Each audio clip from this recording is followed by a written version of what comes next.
De acuerdo. Entonces, miremos un teorema muy sencillo. Si f de x es menor o igual a g de x en una vecindad de A, por así decirlo, es decir, cuando x está cerca de A, excepto de pronto en A, recuerden que en los límites realmente no nos interesa el valor puntual en A, sino que nos interesa qué ocurre cerca a A. Entonces, si f es menor que g cerca a A, y además los límites existen cuando x tiende a A, entonces, como f es menor que g, entonces este límite va a ser menor o igual que este límite, ¿cierto? Si tenemos esto, con los límites también se sigue cumpliendo la desigualdad. Muy bien. Y este es el teorema de compresión, también llamado por algunos pues el teorema del sándwich. No sé, tenían como hambre cuando lo nombraron, pero bueno. Que es como una aplicación de esto. Y es básicamente, si f, mejor dicho, si g está entre f y h, cerca de A, eso se cumple cerca de A. Si g está entre f y h, y este límite es L, y este límite es L, que es lo que estamos diciendo acá, el límite de f es L y el límite de h es L, entonces ¿qué podemos concluir?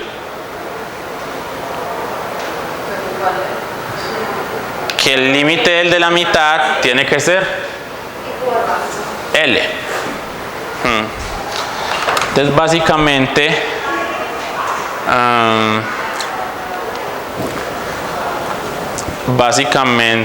tendríamos algo así.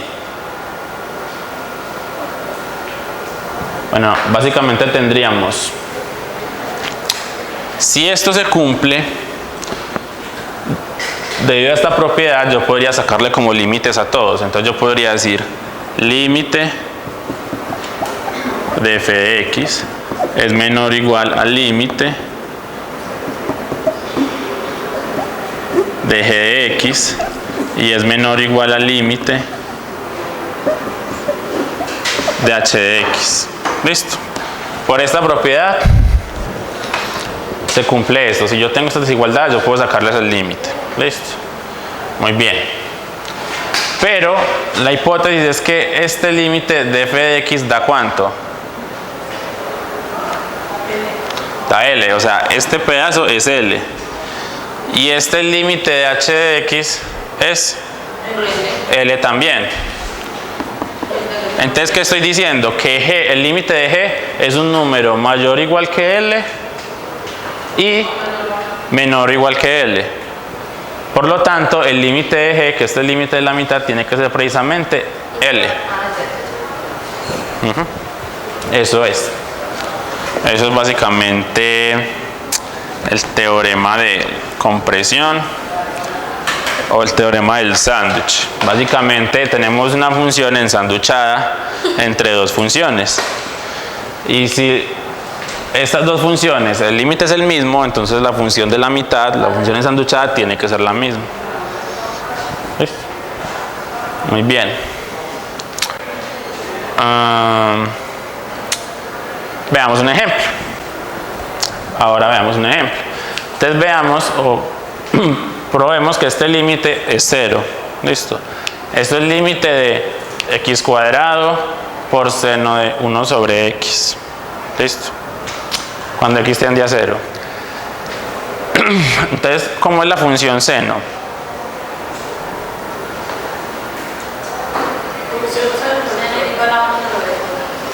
¿Qué forma o qué gráfica tiene la función seno? Está al lado, o sea, en el plano cartesiano. Sí, en el plano cartesiano. Es una olita, es una onda, es una ola. ¿Cierto? La función seno es más o menos algo así, pues, ¿cierto? No está perfecta, pero digamos que es más o menos así. La función seno va variando. ¿Listo?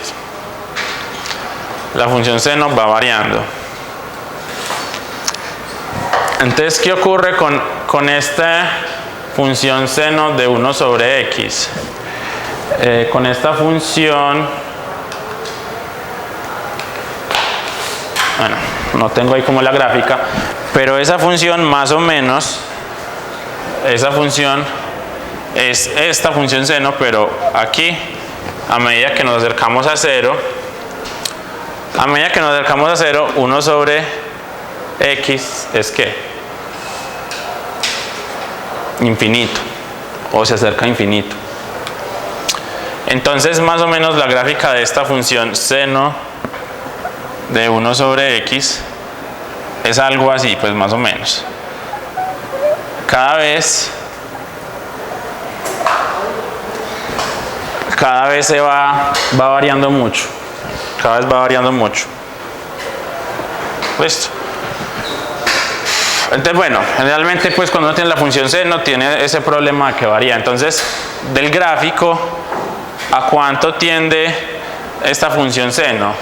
¿Cuánto es el límite cuando x tiende a 0 por derecha de seno de 1 sobre x, según este gráfico? Recuerden que seno varía pues entre 1 y menos 1, ¿cierto? Varía entre 1 y menos 1. Entonces, según el gráfico, ¿qué ocurre con la función cuando x se acerca a 0 por derecha? ¿Cuál será el límite? Unos dicen que 0. ¿Qué dicen los otros? Podría ser 1 o podría ser menos 1, porque igual siempre sigue variando, ¿cierto? Es decir, la función sería algo así. Vamos por aquí, está variando, está variando, está variando, está variando, está variando.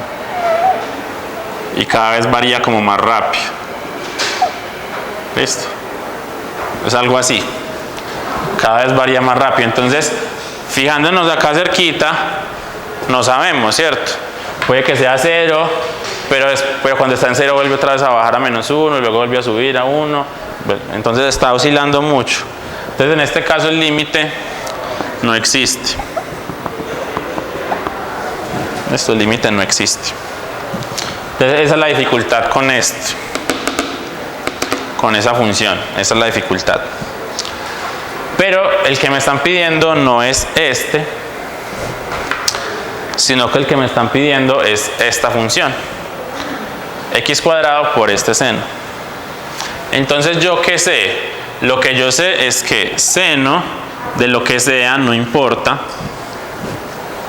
siempre va a estar entre ¿qué valores? 1 y menos 1. Listo, no importa lo que esté acá, seno siempre va a estar entre 1 y menos 1. En este caso nos interesa es seno de 1 sobre x. Listo. Pero seno siempre va a ser una función que está variando entre 1 y menos 1.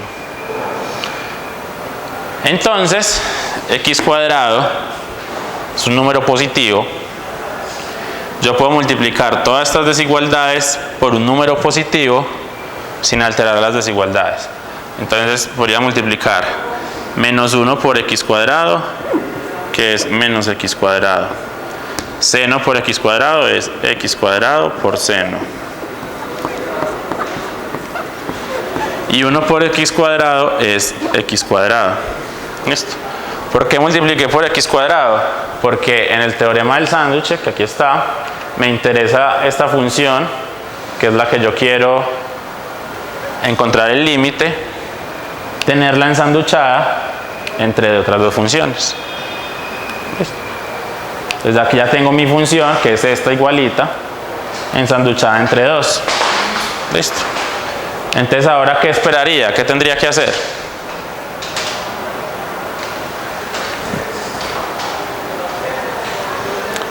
Decir que este límite, cuando x tiende a 0, es menor o igual que este límite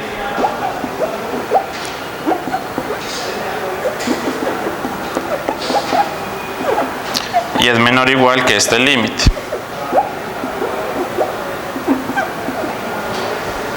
Listo. Este, que es el límite que queremos, va a estar ensanduchado entre estos dos límites. ¿Cuánto es el límite cuando x tiende a 0 de x al cuadrado? Es 0 al cuadrado, ¿cierto? Recuerden que cuando uno va a calcular un límite uno puede evaluar, y si uno evalúa y el límite te dio un número, pues esa es la respuesta. Eso funciona con polinomios, con funciones racionales, bueno, funciona con muchas funciones. Entonces esto sería 0 al cuadrado, simplemente reemplazando x por 0, que es 0. ¿Y cuánto es el límite cuando x tiende a 0 de menos x al cuadrado? 0 también, ¿cierto? Esto sería menos 0 al cuadrado, que también es 0. ¿Listo? Entonces, este límite está entre 0 y 0. Concluimos por el teorema de compresión que ¿qué?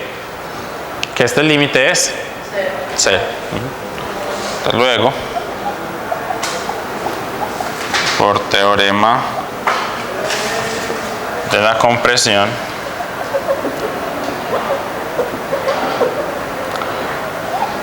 límite cuando x tiende a 0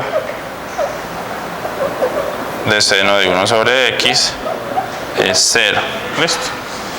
Entonces, muy útil este teorema porque directamente esta función tiene esa oscilación, entonces va a ser muy difícil calcular este límite. Pero esta función siempre va a estar entre estas dos, y este sí es fácil de calcular y este también. ¿Listo? ¿Alguna pregunta?